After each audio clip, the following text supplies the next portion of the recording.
शिक्षक भर्ती 2023 हेतु टुडे भारतीय संविधान के महत्वपूर्ण प्रश्नों की सीरीज में आप सभी का अभिनंदन है। तो टुडे की सीरीज उन सभी विद्यार्थियों हेतु बेहद इंपॉर्टेंट होने वाली है जो बिहार शिक्षक भर्ती 2023 हेतु एवं बीपीएससी अन्य एग्जाम हेतु तैयारी कर रहे हैं। तो यदि आप हमारे चैनल पर पहली बार विजिट कर रहे हैं तो चैनल को सब्सक्राइब करते हुए पास में जो बेल आइकन है उसको प्रेस करेंगे ताकि समय से लेटेस्ट वीडियो का नोटिफिकेशन आपको मिलता रहेगा। चलिए मित्रों, टुडे की सीरीज को हम आरंभ करते हैं। क्वेश्चन है, कानून संप्रभु का आदेश है, यह कथन किसका है? तो एक एक प्रश्न एग्जाम की दृष्टि से बेहद इंपॉर्टेंट है, इसलिए आप कंप्लीट प्रश्नों को लगाएं, कंप्लीट वीडियो को देखें और जिन विद्यार्थियों को प्रश्न बन रहे हैं वो वीडियो को बीच में पॉज करके जरूर आंसर देने की कोशिश करेंगे। तो यहां से इसका राइट आंसर है ऑप्शन बी, जॉन ऑस्टिन का कथन है कानून संप्रभु का आदेश है। भारतीय संविधान को बनाने में कितना समय लगा? तो भारतीय संविधान के निर्माण में जो समय था वो 2 वर्ष 11 माह 18 दिन। आंसर यहां से ए करेक्ट हो जाएगा। डॉक्टर राजेंद्र प्रसाद को संविधान सभा का सभापति चुना गया। तो यहां से इसका राइट आंसर जाएगा दिसंबर 1946। 11 दिसंबर को इन्हें स्थायी अध्यक्ष के रूप में चुना गया था राजेंद्र प्रसाद को, और जो प्रथम बैठक हुई थी वो 9 दिसंबर को हुई थी जिसमें सच्चिदानंद सिन्हा को अस्थायी अध्यक्ष चुना गया था। भारतीय संविधान को संविधान सभा द्वारा अंगीकृत किया गया। तो यहां से इसका राइट आंसर है ऑप्शन ए, 26 नवंबर 1949 को भारतीय संविधान को संविधान सभा के द्वारा अंगीकृत किया गया था। भारतीय संविधान को अपनाया गया था। तो यहां से इसका राइट आंसर है संवैधानिक सभा के द्वारा। संविधान सभा के संवैधानिक सलाहकार थे। एक एक प्रश्न बेहद इंपॉर्टेंट है, इसलिए संपूर्ण वीडियो को देखें, संपूर्ण प्रश्नों को लगाएं। तो वी एन राव संविधान सभा के संवैधानिक सलाहकार थे।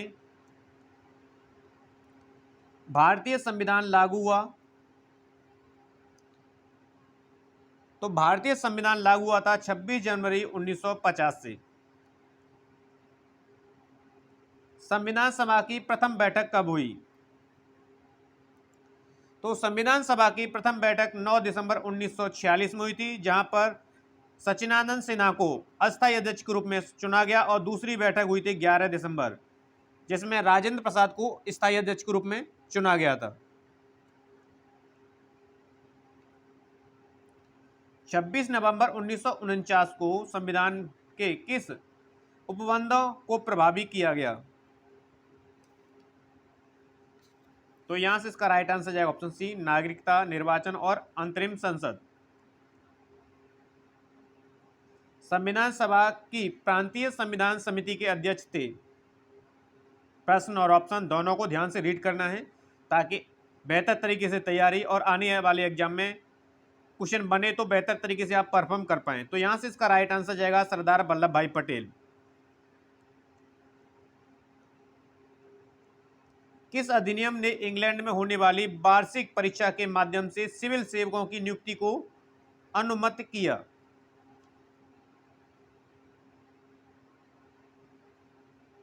तो यहां से इसका राइट आंसर है ऑप्शन बी, 1853 का चार्टर अधिनियम। निम्नलिखित में से कौन सा अधिनियम ब्रिटिश सरकार को बंदी प्रत्यक्षीकरण को स्थगित करने का अधिकार देता था? तो रॉलेट एक्ट अधिनियम 1919। आंसर सी करेक्ट जाएगा यहां से। निम्न में से किस अधिनियम ने भारत में पृथक निर्वाचक मंडल का आरंभ किया?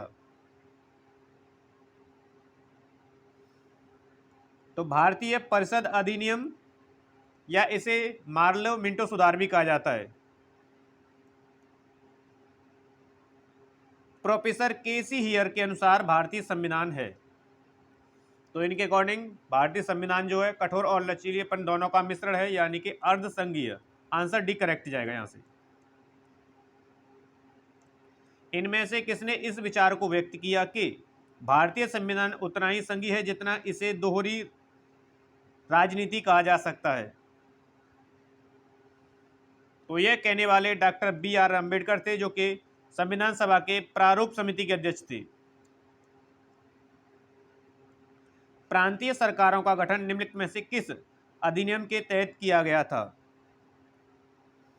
तो प्रांतीय सरकारों का गठन किया गया था 1935 अधिनियम के तहत। पूछा जा सकता है इसमें कितने अनुच्छेद थे? तो 321 अनुच्छेद और 10 अनुसूचियां थी उस समय। आर्थिक रूप से पिछड़ों ईडब्ल्यूएस को आरक्षण हित देने हेतु संविधान में किन किन अनुच्छेदों को सम्मिलित किया गया?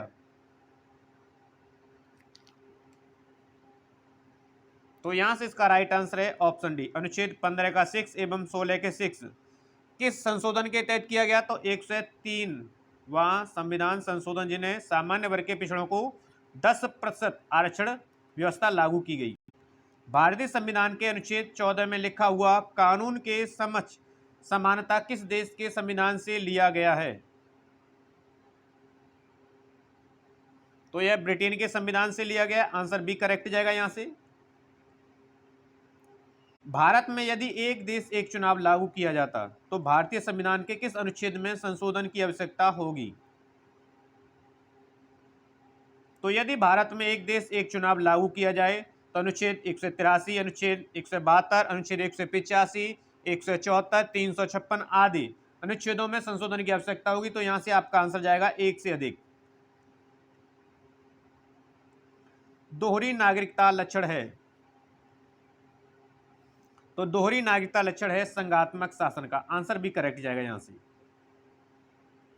जम्मू और कश्मीर राज्य के विभाजन के बाद बने किस केंद्र शासित प्रदेश की अपनी कोई विधायिका नहीं है? तो लद्दाख की विधायिका नहीं है। आंसर यहां से सी करेक्ट जाएगा। भारत में न्यायिक प्रणाली किस पर आधारित है? तो भारत की न्यायिक प्रणाली कानून द्वारा स्थापित प्रक्रिया पर आधारित है। भारत के संविधान की किस अनुसूची के अधीन जनजातीय भूमि का खनन के लिए निजी पक्षकारों को अंतरण अकृत और शून्य घोषित किया जा सकता है?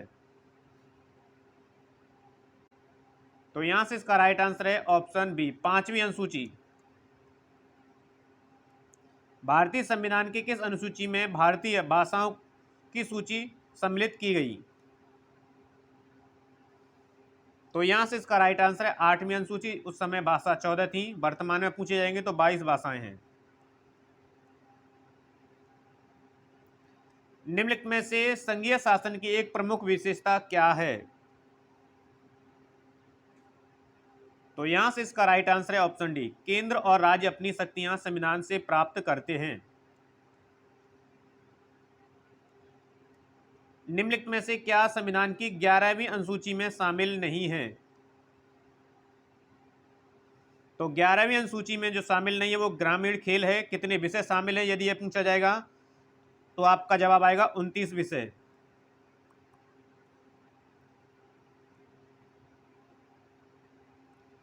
तिहत्तरवें संविधान संशोधन अधिनियम 1992 की 11वीं अनुसूची द्वारा कितने विषय को पंचायतों के प्रशासनिक नियंत्रण में रखा गया? तो यहां से इसका राइट आंसर है आपका ऑप्शन डी, विषय। जानवरों के प्रति क्रूरता की रोकथाम को भारतीय संविधान की किस सूची में रखा गया है? तो इसे संविधान की समवर्ती सूची में रखा गया है। संविधान की प्रस्तावना को भारत की राजनीतिक कुंडली किसने कहा है? तो संविधान की प्रस्तावना को भारत की राजनीतिक कुंडली कहने वाले के.एम. मुंशी थे, जो कि प्रारूप समिति के सदस्य थे।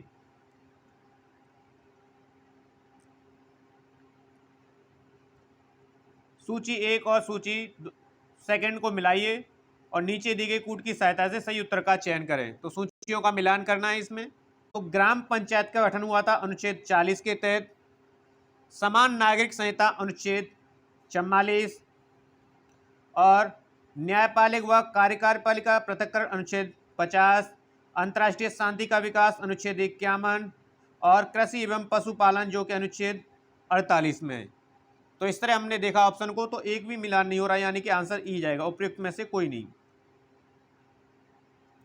आज़ादी के बाद भाषा के आधार पर भारत के राज्यों का पुनर्गठन किस वर्ष में हुआ?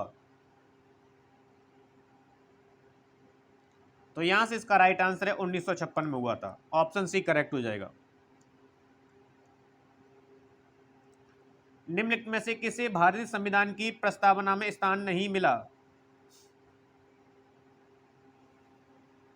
तो सभी के लिए शिक्षा को भारतीय संविधान की प्रस्तावना में स्थान नहीं मिला है। आंसर सी करेक्ट होगा। निम्न शब्दों पर विचार कीजिए। विचार करने के पश्चात इन्हें पता लगा कि हमें एक सीक्वेंस में क्रम में लगाना है। तो यहां से इसका राइट आंसर जाएगा ऑप्शन ए, सी ए, यानी पहले सार्वभौमिक आएगा, समाजवादी, धर्मनिरपेक्ष और प्रजातांत्रिक। ये संविधान के शब्द हैं जिनका निश्चित क्रम है। भारतीय संविधान की प्रस्तावना में भारत को किस रूप में घोषित किया गया है? तो यहां से इसका राइट आंसर है एक सार्वभौम, समाजवादी, धर्मनिरपेक्ष, प्रजातांत्रिक गणतंत्र। भारतीय संविधान की प्रस्तावना के संबंध में निम्नलिखित में से कौन सा सही क्रम है? तो यहां से आंसर जाएगा ऑप्शन डी, सार्वभौम, सत्ता संपन्न, समाजवादी, धर्मनिरपेक्ष, जनवादी, गणतंत्र। भारत में लौकिक सार्वभौमिकता है क्योंकि संविधान की प्रस्तावना आरंभ होती है। तो संविधान की प्रस्तावना आरंभ होती है हम भारत के लोग शब्दों से। भारतीय संविधान की प्रस्तावना में समाजवादी शब्द किस संशोधन के तहत जोड़ा गया? तो यहां से इसका राइट आंसर है 42वां संविधान संशोधन 1976 में जोड़ा गया था।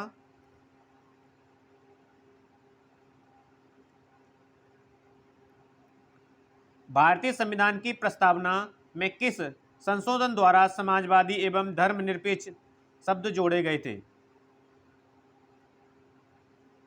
तो यहां से इसका आंसर हुआ 42वां संविधान संशोधन 1976। किस संशोधन से समाजवाद, धर्मनिरपेक्ष और राष्ट्रीय एकता एवं अखंडता शब्द भारतीय संविधान में जोड़े गए थे?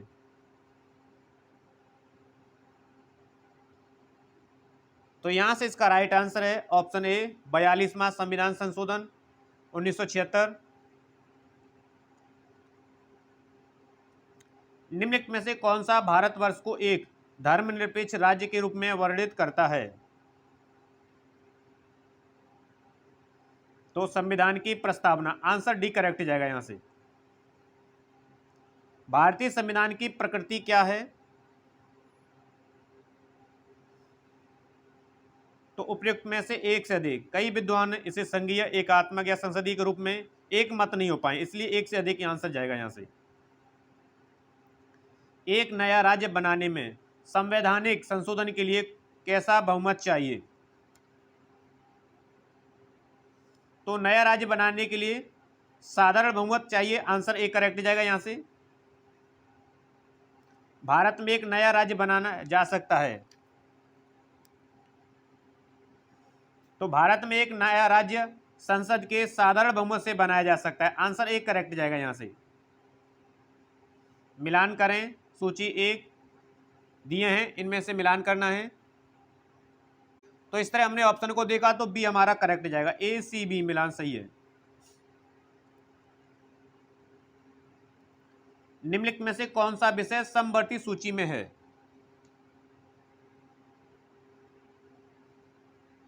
तो समवर्ती सूची में ऑप्शन के अकॉर्डिंग शिक्षा आंसर जाएगा करेक्ट यहां से।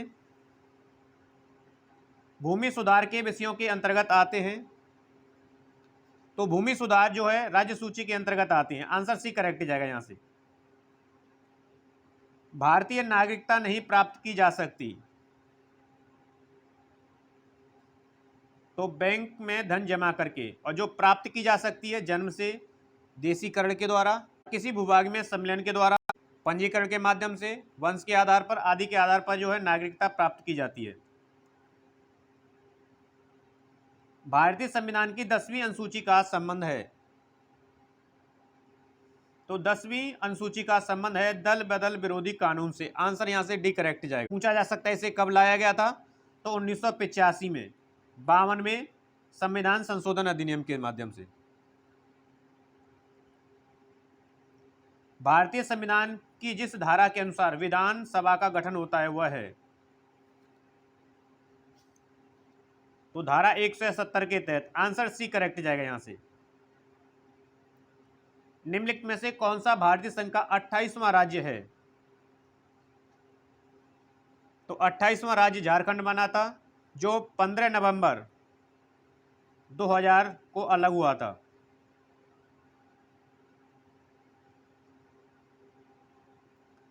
भारत ने सुदृढ़ केंद्र के साथ संघीय ढांचा का विचार कहां से लिया है? तो संघीय ढांचे का जो विचार लिया है वो कनाडा से लिया गया। आंसर भी करेक्ट जाएगा यहां से। संविधान की आत्मा क्या है? तो संविधान की आत्मा प्रस्तावना को कहा जाता है। आंसर भी करेक्ट जाएगा यहां से। सर्वोच्च न्यायालय ने किस केस में कहा निजता का अधिकार मौलिक अधिकार है? तो इनके द्वारा जस्टिस के एस पुट्टास्वामी केस में कहा गया था। सभी प्रश्न एग्जाम की दृष्टि से बेहद इंपोर्टेंट है, इसलिए आप सभी प्रश्नों को देखें, सभी को लगाएं। गोकलनाथ बनाम पंजाब राज्य केस संबंधित है, तो यह केस मौलिक अधिकारों से संबंधित था। भारतीय संविधान का कौन सा अनुच्छेद किसी भी व्यक्ति को कानून के समक्ष समानता और कानून के समान सुरक्षा प्रदान करता है? तो अनुच्छेद 14 प्रदान करता है। आंसर भी करेक्ट जाएगा यहां से। एकात्मक शासन व्यवस्था के निम्न लक्षणों में से कौन सा एक सही नहीं है? तो यहां से इसका राइट आंसर है ऑप्शन सी, केंद्र द्वारा इकाइयों को समाप्त किया जा सकता है। यह सही नहीं है। संवैधानिक उपचारों के अधिकार का उल्लेख है, तो यहां से इसका राइट आंसर है अनुच्छेद 32 में। भारतीय नागरिकों के मौलिक अधिकार शामिल किए गए। मौलिक अधिकार शामिल किए गए थे संविधान के भाग 3 में। किस संशोधन के तहत मौलिक कर्तव्यों को संविधान में सम्मिलित किया गया? 42वां संविधान संशोधन 1976 में किया गया। असत्य मेल को चुने।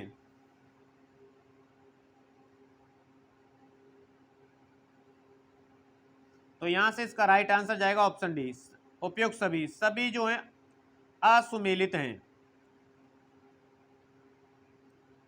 निम्नलिखित में से मूल अधिकारों के किस संवर्ग में अस्पृश्यता के रूप में किए गए विवेचन के विरुद्ध संरक्षण समाविष्ट है? तो यहां से इसका राइट आंसर है ऑप्शन डी, समता का अधिकार। वर्तमान समय में निम्न में से कौन सा एक मौलिक अधिकार नहीं है? तो वर्तमान समय में संपत्ति का अधिकार मौलिक अधिकार नहीं है। मौलिक अधिकारों में से संपत्ति के अधिकार को समाप्त किया गया, तो इसे 44वें संविधान संशोधन के माध्यम से समाप्त किया गया था 1978 में, और इसे 300A के में विधिक अधिकार के रूप में वर्णित किया गया था। इंद्र साहनी बनाम भारत संघ मुकदमे में सर्वोच्च न्यायालय का निर्णय किस विषय से संबंधित है? तो यह है सरकारी नौकरियों में अन्य पिछड़ा वर्ग के आरक्षण से संबंधित। आंसर ए करेक्ट जाएगा यहां से। किसी कार्य को अविलंब कराने के लिए न्यायालय से किन विशेष लेखों को जारी करने की याचना की जा सकती है? तो यहां से इसका राइट आंसर है परमादेश, ऑप्शन डी। निम्नलिखित संवैधानिक उपचारों में से किसे पोस्टमार्टम भी कहा जाता है? तो यहां से रिट की संख्या पूछी जा सकती है, तो रिट 5 प्रकार की होती हैं, और उन 5 प्रकार में से उत्प्रेषण को पोस्टमार्टम कहा जाता है। राज्य के नीति निर्देशक सिद्धांतों को किसने भारत में सामाजिक व आर्थिक लोकतंत्र का घोषणा पत्र कहा? तो यह कहने वाले डॉक्टर BR अम्बेडकर थे। आंसर सी करेक्ट जाएगा यहां से। निम्नलिखित में से किसे भारतीय संविधान की आत्मा कहा जाता है? भारतीय संविधान की आत्मा संविधान की प्रस्तावना को कहा जाता है। आंसर सी करेक्ट जाएगा यहां से। प्रतिषेध रिट किसके विरुद्ध जारी नहीं हो सकती? तो यह कार्यकारी निकाय के विरुद्ध जारी नहीं की जाती। आंसर ए करेक्ट जाएगा यहां से। रिट ऑफ को वारंटों को दायर किया जा सकता है।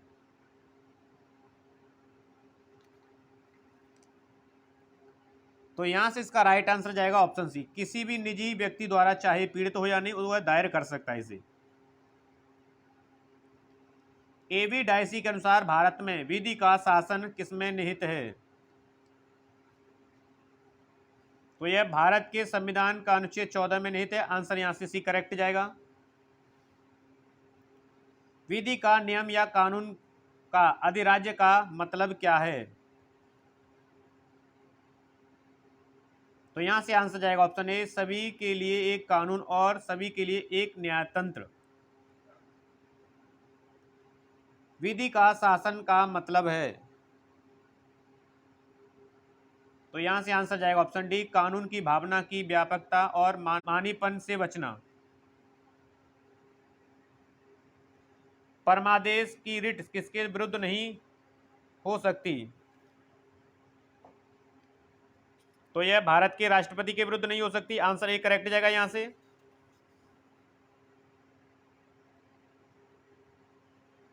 धर्म की स्वतंत्रता का अधिकार किस आधार पर प्रतिबंधित नहीं किया जा सकता?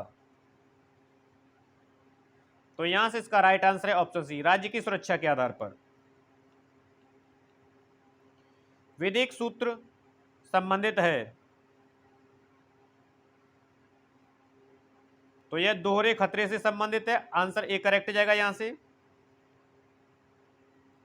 निम्नलिखित में से कौन सा सही नहीं है? तो यहां से आंसर जाएगा सी, विदेश जाने का अधिकार मौलिक अधिकार नहीं है, जो कि सही नहीं है। अनुच्छेद 51A का क्लॉज के कब जोड़ा गया? तो यह जोड़ा गया था संविधान 86वें संशोधन अधिनियम 2002 के तहत।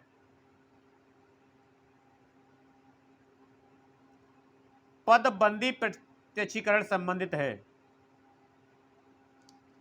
तो यह विधि व्यवस्था से संबंध रखता है। आंसर सी करेक्ट जाएगा यहां से। किसी व्यक्ति की अवैध हिरासत के खिलाफ निम्नलिखित में से कौन सी रिट लागू होती है? तो बंदी प्रत्यक्षीकरण लागू होती है। आंसर ए करेक्ट जाएगा यहां से। नागरिक अधिकार लागू करने के लिए जाना होगा सर्वोच्च न्यायालय के पास। आंसर सी करेक्ट जाएगा यहां से। निम्नलिखित में से किसको संविधान द्वारा मौलिक अधिकारों को लागू करने की शक्ति दी गई है? तो यहां से इसका राइट आंसर है ऑप्शन डी, सर्वोच्च न्यायालय एवं उच्च न्यायालय को दी गई है। भारतीय संविधान के भाग 4 में दिए गए निर्देशित सिद्धांतों में निम्न में से कौन से सूचीबद्ध हैं?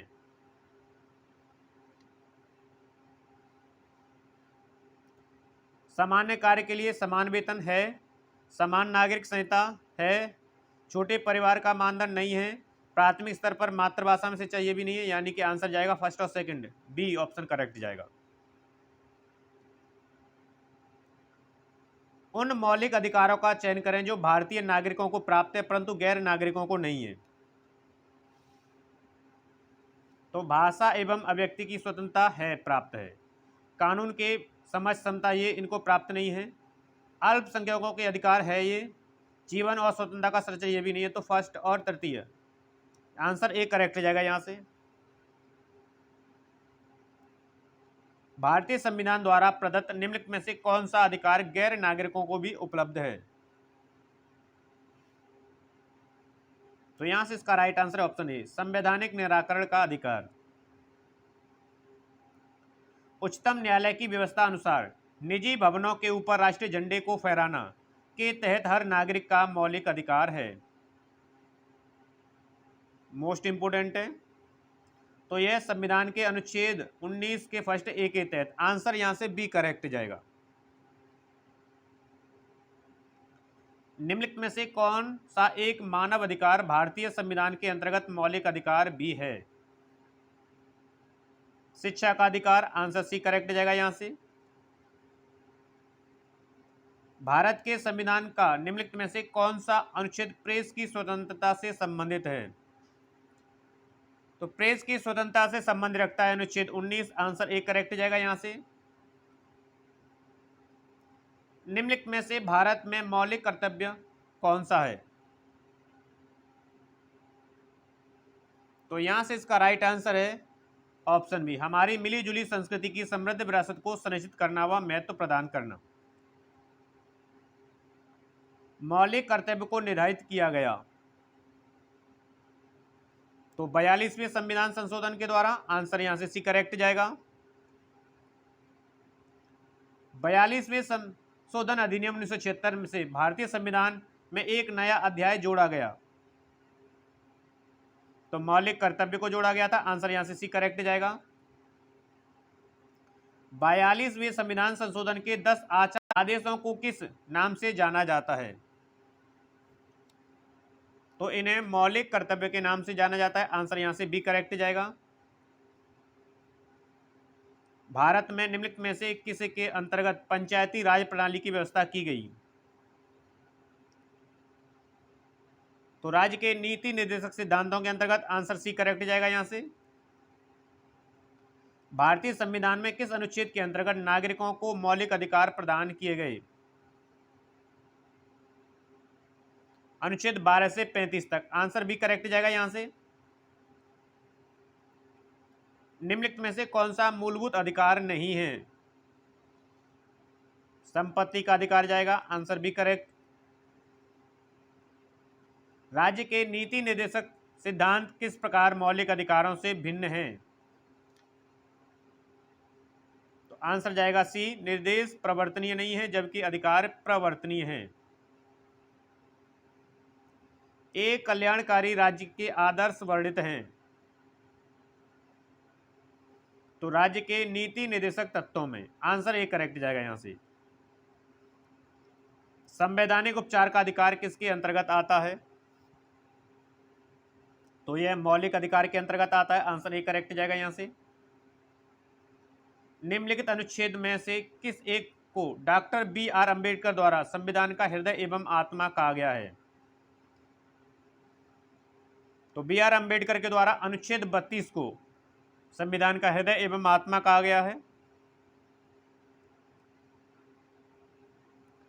भारत के संविधान के अंतर्गत कौन सा अनुच्छेद कारखानों में बच्चों के नियोजन का प्रतिषेध करता है? तो यहां से इसका राइट आंसर है ऑप्शन डी, अनुच्छेद 24। मौलिक अधिकारों की सूची में से संपत्ति का अधिकार किसके शासनकाल में निकाल दिया गया था? तो ये उस समय मोरारजी देसाई थे 1978 में 44वें संविधान संशोधन के द्वारा। मौलिक अधिकारों की मूल सूची में निम्नलिखित में से किसे जोड़ा गया? तो यहां से इसका राइट आंसर है ऑप्शन डी, निःशुल्क एवं अनिवार्य प्राथमिक शिक्षा का अधिकार RTE 2009 को जोड़ा गया, राइट टू एजुकेशन एक्ट। तो ये थे मित्रों टुडे के सबसे अहम और सिलेक्टेड 100+ संविधान से संबंधित महत्वपूर्ण प्रश्नों की सीरीज। आशा करते हैं टुडे की सीरीज आपको पसंद आई है। सीरीज पसंद आई तो मोर देन लाइक और शेयर करेंगे। चैनल को अभी तक सब्सक्राइब नहीं किया तो चैनल को सब्सक्राइब कर लीजिए ताकि बेहतर तरीके से तैयारी और रिवीजन बना रहे। मित्रों मिलते हैं हम नेक्स्ट वीडियो के साथ, तब तक आप सभी लोग पढ़ते रहिए, मस्त रहिए। धन्यवाद मित्रों।